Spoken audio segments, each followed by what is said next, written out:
Hello everyone and welcome back to my channel. I'm Deziel and today I'm going to do with you the pattern for a legging starting from your pen block. If you don't have the pen block, doesn't matter because I prepare a PDF file for you available on my site toolfully.com, and you could do the same technique using the measurement. So to do your legging, you're going to need a fold paper and the front of your basic pen block. You're going to measure inside the seam line 3 cm at the hip and at the bottom.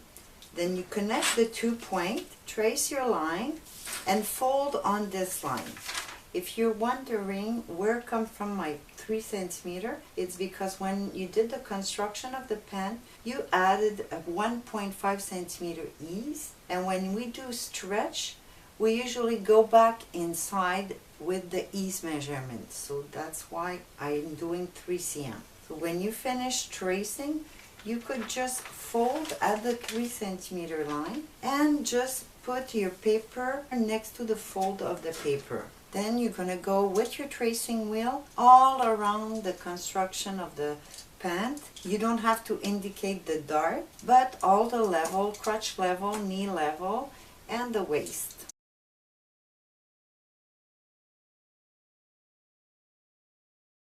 After retracing the line, that's what you should get. And for the one who are doing it from the measurement, you have your side seam length, and at the bottom, because we place the block on the fold line, it gave me a little deviation at the bottom. I simply measured a little deviation, and it was a 5 mm down. So for the one who are doing it with the measurement, that's where this point comes from. We're going to start on top to modify it for the legging.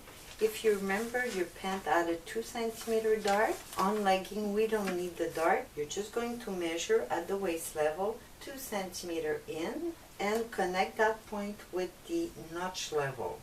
Now from that new center front point, I would like you to trace a little bit 90-degree line toward 3 cm. Then you could connect with the side seam using your French curve. For the leg part, you're going to have to measure on your body.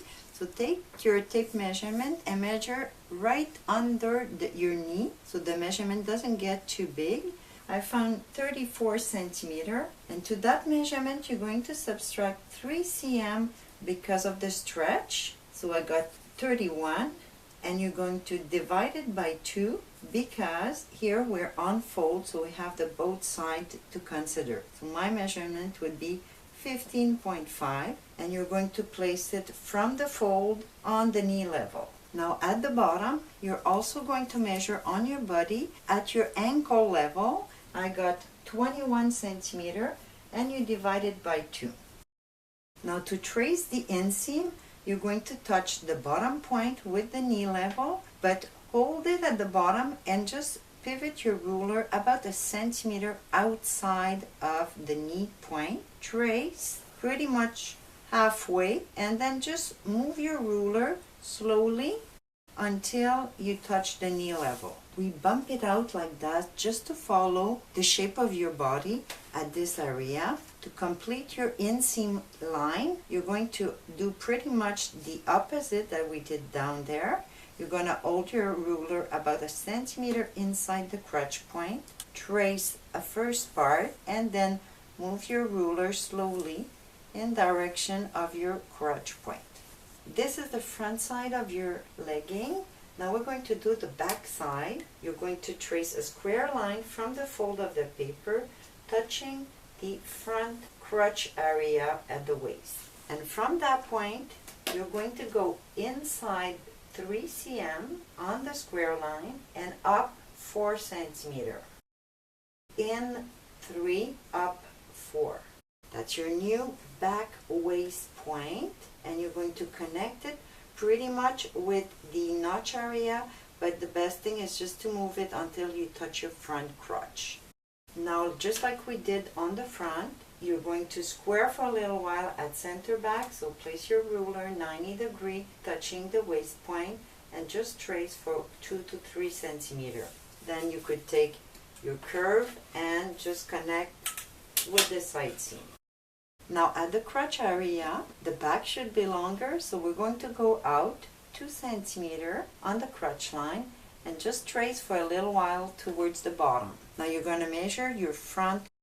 I got 34.2, and you're going to pivot it from the knee point until your measurement reach the square line that we just did. You could keep the first part, maybe 1/4 of the line, exactly at the front area, and then start moving 34.3. So both line, exactly the same line, then you could connect and do the missing part of the back crotch. Your legging is now completed. What we're going to do, we're going to trace all around the back part to have it on the other side of the paper. Now you could open your paper.